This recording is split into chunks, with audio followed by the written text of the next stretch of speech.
Baik, sebelumnya Assalamualaikum warahmatullahi wabarakatuh. Perkenalkan, nama saya Muklis Neni Ramuditya, saya dari kelas 2D. Di sini saya akan menjelaskan tentang materi database foundation dan database relation. Yang pertama, pembukaan. Pernahkah kalian berpikir bagaimana aplikasi seperti Instagram, TikTok, Shopee, atau sistem sekolah dapat menyimpan jutaan data secara cepat dan rapi? Jawabannya adalah karena mereka menggunakan sistem database.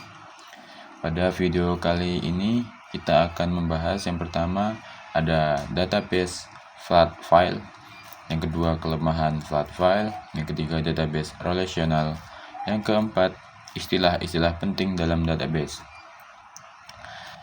Selanjutnya langsung saja kita masuk bagian selanjutnya, mengenal database flat file. Database flat file adalah database paling sederhana karena semua data disimpan hanya dalam satu tabel saja, biasanya seperti file Excel. Contoh flat file seperti sebuah Excel. Yang pertama ada baris kolom pertama ada ID buku, sampingnya ada judul buku, dan sampingnya lagi ada penulis.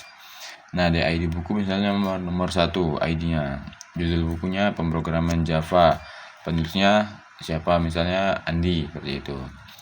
Itu juga seterusnya. ID buku nomor 2, judul bukunya database dasar, penulisnya Andi, seperti itu. Dan selanjutnya, pada tabel tersebut nama penulis Andi harus ditulis berulang kali. Kelebihan flat file. Kelebihannya yaitu yang pertama mudah digunakan dan dipahami, yang kedua cocok untuk data kecil, yang ketiga tidak membutuhkan sistem yang rumit, yang selanjutnya biaya lebih murah. Dan kekurangan flat file yaitu data sering berulang atau redundasi, mudah terjadi kesalahan penulis, kurang aman, lambat jika data sangat banyak, sulit digunakan banyak pengguna secara bersamaan. Selanjutnya yang kedua yaitu ada database relasional. Database mengatasi kelemahan flat file digunakan database relasional atau RDBMS. Database relasional menggunakan data dalam beberapa tabel yang saling berhubungan. Contoh seperti database relasional. Nah, tadi kalau database flat file, yang pertama ada ID, nama penulis, ada ID buku, nama buku, dan nama penulis. Kalau di database relasional ini dia cuman ID penulis sama nama penulis, jadi judul bukunya nggak ada, seperti itu. ID penulis misalnya PO1, nama penulis Pak Andi. ID penulis PO2, nama penulis Budi, seperti itu. Selanjutnya adalah keunggulan database relasional.